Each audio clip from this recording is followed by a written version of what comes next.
नमस्कार, सत श्री अकाल दोस्तों। मैं हूँ अमरजीत नागी और आज एक नया टॉपिक लेके आपके सामने फिर हाजिर हुए हैं। वी होप कि आपको आपको पसंद आएगा। ये उसी थीम है हमारा, generally personal growth, personal development से रिलेटेड है। और आज का टॉपिक है इमोशनल रेजिलियंस, जिसको अगर हम हिंदी में ट्रांसलेट करें तो भावनात्मक दृढ़ता।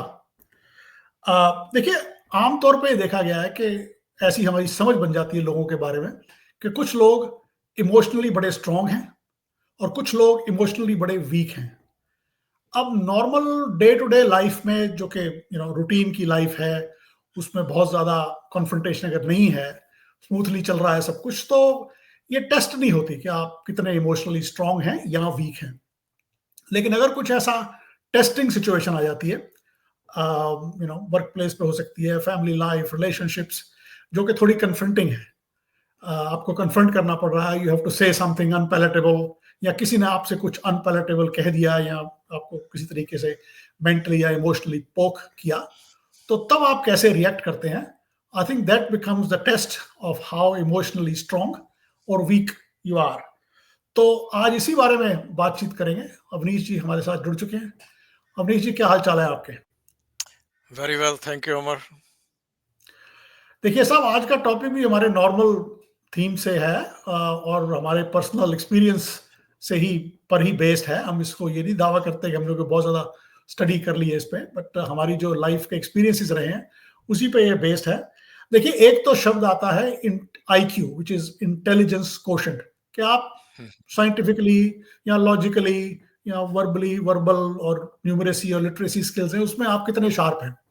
आमतौर पे ये देखा गया है कि ये जो स्किल है ये जनरली ट्रेन नहीं हो सकती। आपके सब बचपन से ही आप या तो स्मार्ट है, IQ आपका हाई है, वो टाइम के साथ ग्रो करता है, लेकिन बहुत ज़्यादा चेंज नहीं होता। एक दूसरा शब्द है आजकल, इमोशनल कोशेंट, जब आपकी भावनात्मक स्थिति मन की कैसी है, आप भावनात्मक तौर पे कितने स्टेबल हैं, कितने स्थिर हैं। और ये जनरली जो आपके वर्क प्लेस के टेस्ट होते हैं, HR के हैं, या आपके जो दूसरे डे टू डे हम टेस्ट करते हैं लोगों को एम्प्लॉयमेंट के लिए भी, उसमें ये माना गया है कि IQ से ज्यादा EQ जो है वो ज्यादा इंपॉर्टेंट है, वो ज्यादा रिलेवेंट है आपकी लाइफ की सक्सेस के बारे में, आप दुनिया से कैसे डे टू डे लाइफ में डील करेंगे। तो ये भी माना गया कि EQ जो है, यानी कि इमोशनल क्वोशंट, इसको इम्प्रूव भी किया जा सकता है। तो आपसे यही बातचीत आज करना चाहेंगे कि ये है क्या इमोशनल रेजिलियंस, इमोशनल क्वोशंट, और how can we improve it. क्या कहना चाहेंगे साहब? आप पहले कह लीजिए, फिर जो मेरे मैं विचार रखूंगा अपने। चलिए साहब। थैंक थैंक यू अमर। तो अमर, जो मेरी समझ है और जो हम एक्सपीरियंस करते हैं अराउंड अस, जो emotional resilience to me means how well we handle various situations, particularly when there is a challenging situation, there is a discomfort that you feel, and how you react under those situations.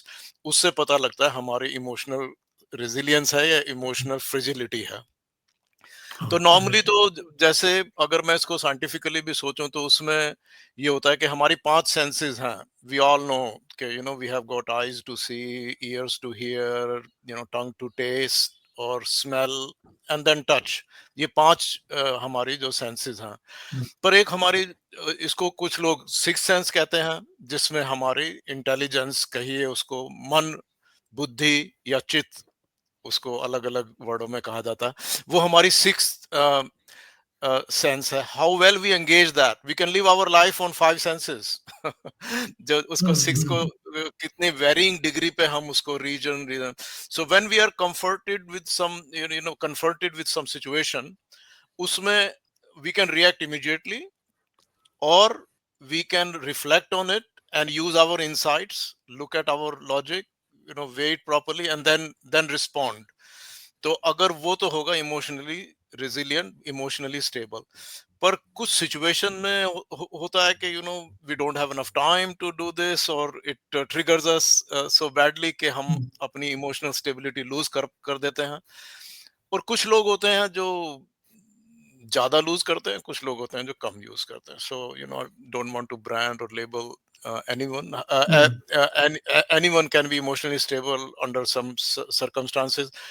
पर कुछ कुछ हम जो देखते हैं उनकी थोड़ा threshold थोड़ा लो लो रहता है, तो उसमें हमारे को ध्यान देना चाहिए, we should try to improve upon it. तो हाउ वे इसको तीसरी आंख भी कह देते हैं कुछ लोग, कि दो आंखों से तो देखा है, तीसरी आंख दैट मीन्स वो मन बुद्धि और चित्त को अपने को शांत रखते हैं। और उसमें जो एक्चुअली अगर हम देखें एनिमल वर्ल्ड की कंपैरिजन करें, तो जो एलिफेंट सिंबलाइजेस इमोशनल रेजिलियंस, क्योंकि वो आराम से है, शांत है, आपको कुछ नहीं करता है, पर जब गुस्सा आ गया या आपने बहुत तंग किया तो दैट हैज अ कैपेसिटी। इसीलिए गणेश जी की पूजा की जाती है हमारे Oh yes, जो I परंपराओं see. में है। और ये भी कहते हैं कि हर काम को शुरू करने से पहले गणेश जी का ध्यान कीजिए, so you get inspired by that kind of A personality. इसीलिए उनको मनुष्य के वो कहते हैं हेड लाइक एलिफेंट। ये उसका सिंबॉलिक मीनिंग है कि कोई भी काम शुरू करो, पहले अपने आप को इमोशनली स्टेबल कर लो, then you will be able to think clearer, you will act better and the outcomes will be better. तो इसीलिए Wonderful. कहते हैं काम काम को लेकर गणेश का नाम लें और उसको करें। और दूसरी तरफ एनिमल वर्ल्ड में अब ज़ेब्रा है, वो पैनिक सिचुएशन में रहता है हमेशा, कभी।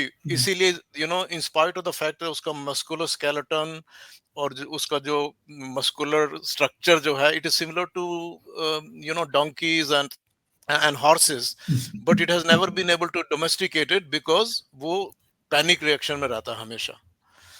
So we have to be more like इसीलिए more like a elephant head, कि उसमें सोचे, Yes, वो हमारी yes. इमोशनल रेजिलियंस है। We should engage our sixth sense to be able to reflect and use our insights to that will give us, हमारे को शांत करेंगे, हमारी अशांति जो है उसको कम करेंगे, हमारी अपनी क्वालिटी ऑफ लाइफ बेटर होगी, and the quality of life people around us will be better if we are emotionally religious. Traditionally भी देखिए, जापानीज सोसाइटी में एक डॉल होती है Daruma, you might have seen कि उसका बेस जो है ना थोड़ा हैवी सा रहता है, उसको आप Heavy धक्का सा दो वो रहता फिर है। वैसे हो जाता है, फिर धक्का दो उसका दो। हाँ, तो हाँ। मेरे को जब इमोशनल रेजिलियंस के लिए, तो यार ये तो दारूमा है बड़ा ना, इसको कुछ नहीं होता। आप कुछ नहीं जैसे होता मर्जी इसको, इधर हाँ। से उधर से किसी भी डायरेक्शन से दृढ़ है करो, वो। वो वापस आ जाता है। It's very very stable. So different cultures have actually हमारे जो भारतीय दर्शनों में उन्होंने गणेश को लेके इसको यूज किया है, और जापानीज वगैरह दरुमा है, and other cultures also I am pretty sure, and even leadership skills और मैनेजमेंट स्किल्स में भी होता है कि ईक्यू को आप बढ़ाएं, so you are emotionally more stable. Over to you. Okay, lovely साहब, बहुत बढ़िया। आप जब बात कर रहे थे तो मुझे ये भी समझ में आया, जब हम कोई किसी से इंस्पिरेशन लेते हैं या पूजा करते हैं, अगर उसका आपको सही मायने में पता हो तो आप इंस्पिरेशन नहीं ले सकते ठीक से।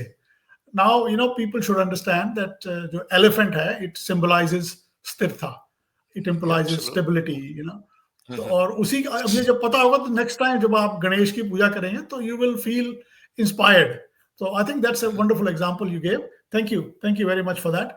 नहीं साहब, बिल्कुल ये सही आपने कहा। तो दो बातें मेरी इसमें कहना चाहता हूँ। एक बात तो ये कि जो आपकी लाइक EQ और unlike IQ, EQ can be improved over a period of time. IQ को इतना इम्प्रूव नहीं कर सकते आप because you are born with it, लेकिन जो आपकी इमोशनल भावनात्मक स्थिरता है वो आपके सर्कमस्टांसेस से, आपकी बचपन की लाइफ से, आपकी जो लाइफ की जर्नी है उससे, और अपने आप को कैसे आपने ट्रेन किया है, ये उस पे ज्यादा रहती है based, and it can be improved upon. कुछ जैसे आप इमोशनल कोशेंट जब आप ये मेजर करते हैं तो उसके कुछ की पैरामीटर्स हैं जिसके अगेंस्ट वो आपको कहते हैं अपने आप को रेट कीजिए, and then you know your emotional quotient. One of them is self awareness. आपको अपने बारे में अवेयर हैं कि मैं कैसे रिएक्ट कर रहा हूं, है ना जी। सेल्फ रेगुलेशन, क्या आप अपनी इमोशंस को डिफिकल्ट सिचुएशंस में रेगुलेट कर सकते हैं, और you are just lose it, आपको समझ नहीं आता कि मैं क्या कर रहा हूं। So learn that emotional regulation. Motivation, अगर आपको मोटिवेशन है कुछ तो आप ऑटोमेटिकली मोटिवेटेड रहेंगे और उस सिचुएशन से अपने आप को बचा के रखेंगे जिसमें कि आपको लगता है कि आप you will get trapped because of your emotional fragility. Empathy is another one which was quite interesting, कि जब भी आपको लगे कि दूसरा आपको कुछ उकसाने की कोशिश कर रहा है, just think it from their perspective, put yourself in their shoes. Classic example आप देख लीजिए, पॉलिटिक्स में जो हमारे ट्रंप जी हैं, Donald Trump, he is trying his best to actually poke हमारी जो political leadership है उसको to say something which then can get out of control, and then he can blame. And I'm pretty sure when he is doing it, he is fully in control of himself. He's doing it very deliberately, um, and try to provoke you, so you get off balance, and then he can negotiate with you. तो I think ये जो हमारे current government है, मोदी जी हैं और बाकी भी जो गवर्नमेंट के ऑफिशियल्स हैं, इन्होंने जो स्टेबिलिटी और जो मैच्योरिटी इसमें दिखाई है, that is worth appreciating. They never lost their balance और इमोशनल बैलेंस इन रिस्पॉन्डिंग. हाँ, डिस्पाइट के लोग बड़ा उनको उकसाते हैं कि आप कुछ करें, but they only reacted, in a very measured and calm way, and I think that worked. Social skills, last इसमें ये रेट करते हैं आप लोग कि आपकी सोशल स्किल्स कैसी हैं. अगर आप you being stuck in a situation which is a bit tricky, a bit naughty, अब आप इसमें से कैसे रिस्पॉन्ड करें. Sense of humour is a good skill to develop, to diffuse the situation and get out of it, so you can rethink and reposition yourself. तो यही कुछ techniques हैं मेरे हिसाब से, जो कि अगर आप यूज करें तो you can actually improve your emotional जो रेजिलियंस है. As I said, emotional resilience can be improved. ये कोई बाय बर्थ नहीं है, बड़ा कम फैक्टर होता है बाय बर्थ का, लेकिन नॉर्मली ये माना गया है रिसर्च के अंदर कि जो आपकी इमोशनल स्टेबिलिटी या इमोशनल स्थिरता जैसे है, दैट कैन बी डेवलप्ड. उसके लिए हमारे स्क्रिप्चर्स में भी एग्जाम्पल हैं, जैसे आपने एक दिया, जापानीज का आपने दिया, और गणेश जी का आपने दिया. Get inspiration from there and learn that mental stability जो है, स्थिरता जो है, परिपक्वता जो है, this is something we should aspire to. It is very necessary skill that we should have and we should aspire to. कई बार हमें ऐसा लगता है जो आदमी बहुत तीखा बोल जाए आपको और सडनली रिएक्ट करे, हम उसे अपना रोल मॉडल सा मान लेते हैं. उसे कहते हैं ये आदमी बड़ा हुआ है, ये आदमी छोड़ेगा नहीं तुम्हें. बट हो क्या रहा है actually, he is reacting to a stimulus which maybe other person is trying to get him to react. तो इसमें जो आपके रोल मॉडल आप चूज करें, वो गणेश जी को रोल मॉडल चूज करना है, स्थिरता चूज करनी है, ना कि इमीडिएट रिएक्शन एंड रिस्पॉन्स. तो अगर आपके रोल मॉडल जब ठीक हो जाएंगे, what you are aspiring to, अगर वो आपका गोल ठीक हो जाएगा, तो ऑटोमेटिकली मुझे लगता है आप सेल्फ अवेयर भी हो जाएंगे और रिव्यू भी करेंगे अपने आप को. एक चीज आपसे बात करते हुए और भी आई थी कि some time it is emotional जो इम्बैलेंस है, इमोशनल फ्रेजिलिटी है, ये some time it is physiological as well, क्योंकि माइंड का कुछ डिस्टर्बेंस है, फ्रंटल लोब का हो जाता है. तो उसके बारे में थोड़ा एक पासिंग सा अगर रेफरेंस बताया तो I think that will be helpful to some people as well. नहीं, बिल्कुल सही कह रहे हैं अमर. जो इमोशनल रेजिलियंस है, ये it is not just a soft skill, it is a strategic imperative for our quality of life and how we work. पर द अदर रेफरेंस दैट जो यू मेंशन, तो आजकल तो साइंस ने काफी एडवांसमेंट्स कर ली हैं. तो जब हम मेडिटेशन और योगा करते हैं और डीप ब्रीदिंग करते हैं, इससे हमें बहुत बेनिफिट मिलते हैं. और गणेश जी पे मेरे को याद आता है एक एक्सरसाइज है कॉल्ड थोपू करणम. अच्छा, थोपू करणम में क्या होता है, वो अपने दोनों क्रॉस योर हैंड्स और अपने करते हैं, उसको सुपर ब्रेन योगा बोलते हैं, इन द जनरल लैंग्वेज के उसे.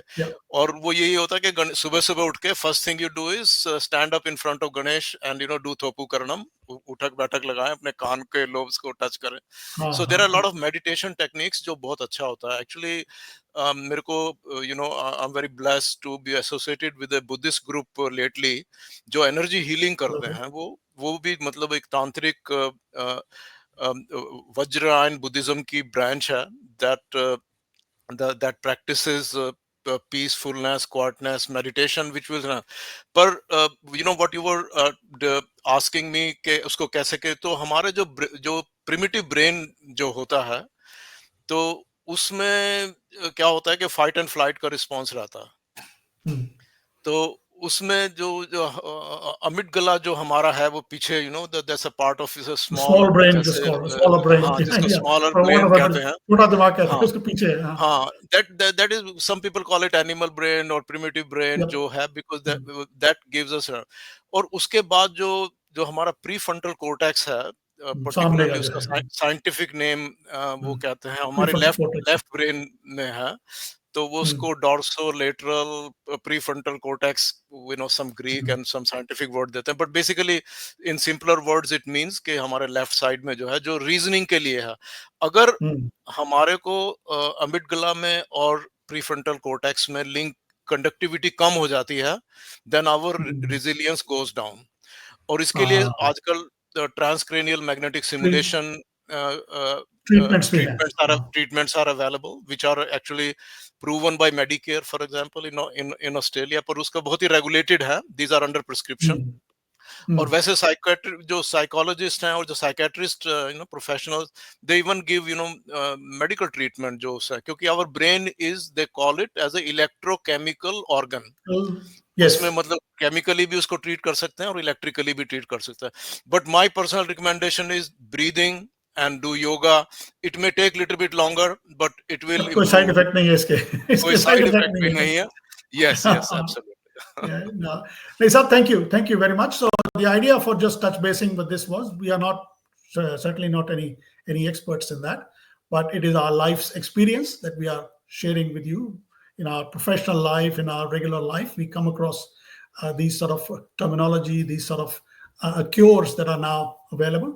तो अगर आप बहुत ज्यादा कोई ऐसा केस है कि फ्रेजाइल है या इस तरह की सिचुएशन में है, तो we can always take help from a psychologist or a psychiatrist, and technology is seek some available medical now. help. These things are available, to try to seek help and don't suffer. कई बार ऐसा होता है ना, आदमी वो सफर करता है उसमें कि भाई मैं क्या कर सकता हूँ, मेरे साथ ऐसे ही होता है। So ऐसे नहीं, देयर हेल्प अवेलेबल, तो वो उसको भी ट्राई करना चाहिए, but all supervision of a doctor or a medical practitioner. चलिए साहब, बहुत बढ़िया रहा आज का पॉडकास्ट, यहीं समेटते हैं इसको। अगली बार किसी नए टॉपिक के साथ आपके साथ फिर मुलाकात होगी। Okay, bye for now.